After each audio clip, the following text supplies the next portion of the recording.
जॾहिं खे त नाड़ियुनि जे ताननि में हूंदा, जॾहिं सरवरी के गगाऊं झलींदा, जॾहिं राति जो खट जे पावनि सां थिड़की कंहिं कुंवारीअ जे चूड़ियुनि जा सरगम लवंदा, तॾहिं थी सघे थो त मोटी अचां मां। वाह।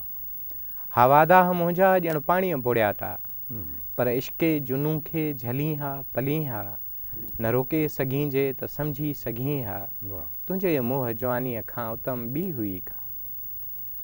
न रोके सघीं जे त सम्झी सघीं हा, तुंहिंजे मोह जवानीअ खां उतम ॿी हुई का। रुगो तूं नाहे जो तुंहिंजे करे मां पहाड़नि जे सीननि मां नदियूं वहायां।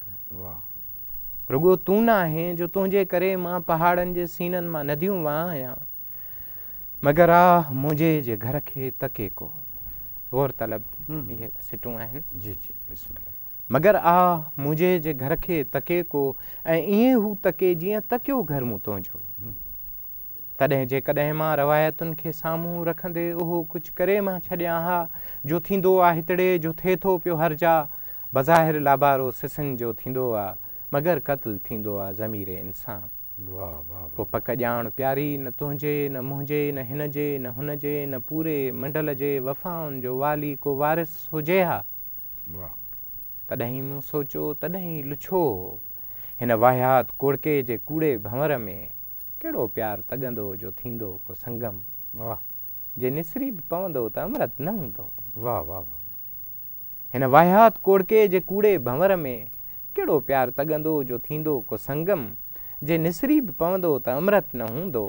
इहो सोचींदे मां इहो लोचींदे मां थी बाग़ी रवन जो अलम मूं ठाहियो। इहो सोचींदे मां इहो लोचींदे मां थी बाग़ी रवन जो अलम मूं ठाहियो।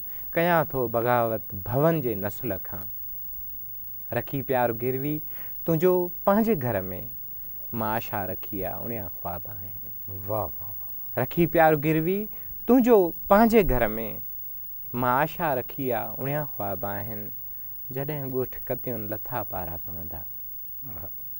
आख़िरी अथसि। जॾहिं ॻोठ कतियुनि लथा पारा पवंदा, जॾहिं सभु वञियूं हूंदियूं वंगियल वरनि सां, जॾहिं भवज रावण जे पाछे जे सभा के कुंवला के पवित्र न भाकुर न खिड़बा, तॾहिं थी सघे थो त मोटी अचां मां।